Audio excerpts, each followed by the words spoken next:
अस्सलाम वालेकुम नाज़रीन, मैं हूं आपका मेज़बान इशर कादरी। आज हम मौजूद हैं federation of Pakistan chambers of commerce and industries में।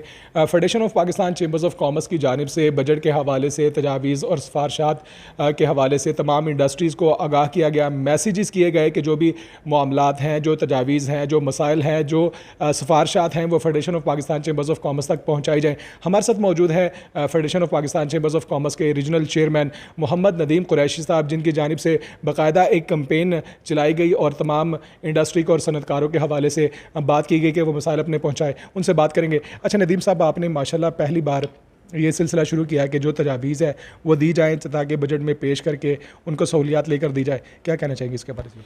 बिस्मिल्लाहिर्रहमानिर्रहीम। मैं समझता हूँ कि जी ये अल्लाह ताला की ब्लेसिंग है कि हमारे रीजनल ऑफिस ने जो बजट के अंदर अनामलीज थी जो कि कारोबार के लिए मुनासिब नहीं थी, जो गवर्नमेंट ने गलत चीज़ें फ़ैसले किए थे, उसमें हमारी जितनी तजावीज़ लाहौर ऑफिस की तरफ से गई उतनी तजावीज़ शायद कराची या इस्लामाबाद से भी नहीं हुई।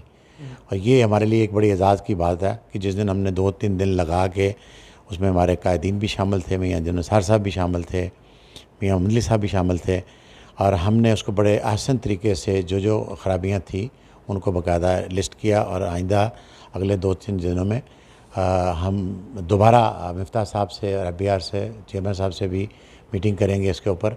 मैं समझता हूँ कुछ चीज़ें ऐसी हैं कि जो कि जिसके ऊपर गवर्नमेंट ने बहुत अच्छे इक़दाम भी किए हैं, इसमें कोई राय नहीं है कि गवर्नमेंट ने सिर्फ नुकसान किया है उसमें, लेकिन कुछ चीज़ों में गवर्नमेंट ने शायद ज़्यादती की हद तक चीज़ें की हैं।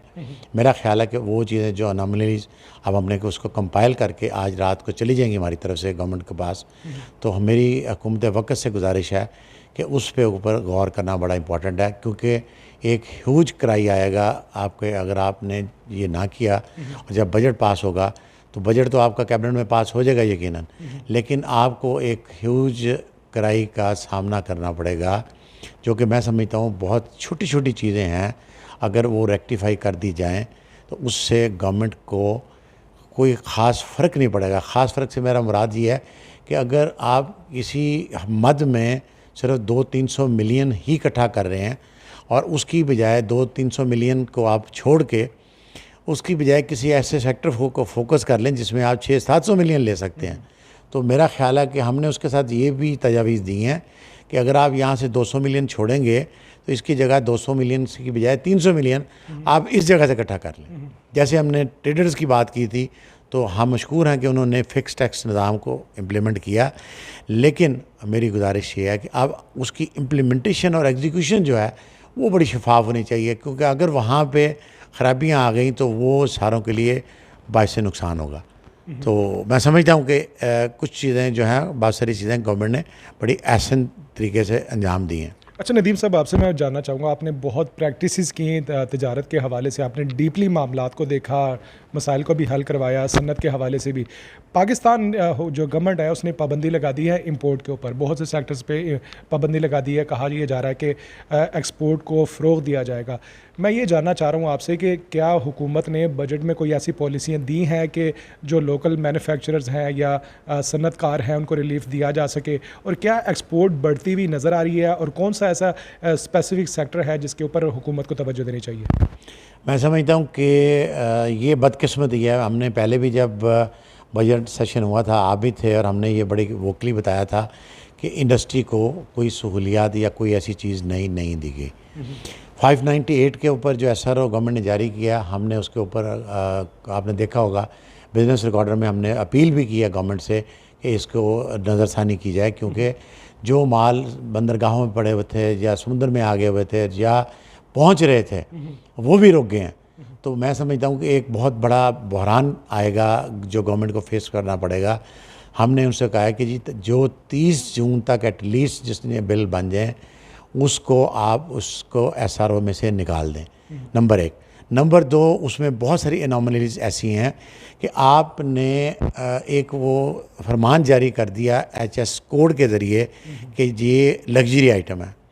हम हुकूमत वक़्त के साथ बिल्कुल इसमें तावन करते हैं, और हम खुद ये शर्तें और ये चीज़ें हमने खुद करवाई हैं, कह के करवाई हैं, हुकूमत ने नहीं करवाई। लेकिन उसमें हुआ क्या कि मसलन शैंडलर आ रहे थे आपके, मान लिया बात, शैंडलर आपके उसमें आ रहा है, लेकिन उस HS कोड के अंदर आपकी LED लाइट भी आ रही है, उसमें आपकी दूसरी चीज़ें भी आ रही हैं कि जो कि लग्जरी में नहीं आती, बुनियादी ज़रूरत की चीज़ें थी, अब वो भी बंद हो गई।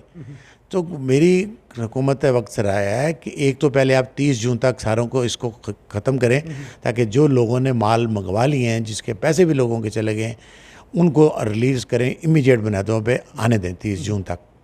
एक्सपोर्ट की तरफ किस तरह जाएंगे? एक्सपोर्ट की कोई जो मतलब अगर बिज़नेस किया जाए, बिजली की कीमतें जो हैं वो बढ़ती जा रही हैं, पेट्रोल की कीमतें बढ़ती जा रही हैं, एक्सपोर्ट की तरफ हम किस तरह जा सकते हैं? मैं समझता हूँ जो आप एक्सपोर्ट की बात कर रहे हैं, उस एक्सपोर्ट तक पहुँचने तक हमें शायद बहुत टाइम लगेगा अभी। ऐसे हम समझें कि कोई 1 साल के अंदर कोई तूफ़ानी एक्सपोर्ट आ जाएगी, तो कोई ऐसा जादू का चिराग नहीं है हमारे पास।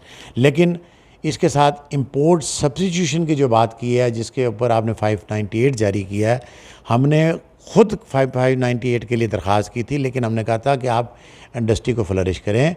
देखिए, आपने जब चीज़ें बंद करनी है, इंपोर्ट बंद करनी है, और वो पाकिस्तान में नहीं बन रही, तो वो कहाँ से आएंगी?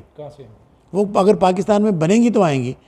तो मतलब आप खुदा के लिए जो आपने इंपोर्ट सब्स्टिट्यूशन के लिए काम करना है, वो उस पर ध्यान दें, वो ज़्यादा इम्पोर्टेंट है। आपकी एक्सपोर्ट बढ़ते बढ़ते 2-4 साल लगेंगे, लेकिन जो चीज़ें आप बंद करना चाहते हैं कि जो पाकिस्तान में बन जाएँ, तो वो शायद 1 साल में भी बन सकती हैं। उसके ज़राए हमारे पास मौजूद हैं। अगर हम उसके ऊपर काम कर लें और हमें इंपोर्ट सब्स्टिट्यूशन के अंदर 10-20 बिलियन का फ़र्क आ जाएगा, तो मेरा ख्याल है कि वो पाकिस्तान की मईशत के लिए एक बहुत बड़ा रकम होगी कि अगर हम 10-20 अरब डॉलर की इंपोर्ट बिल कम करने में कामयाब हो जाते हैं। जी बिल्कुल, हमारे साथ मौजूद थे मोहम्मद नदीम कुरैशी साहब, जो कि रीजनल चेयरमैन हैं federation of Pakistan chambers of commerce and industries के।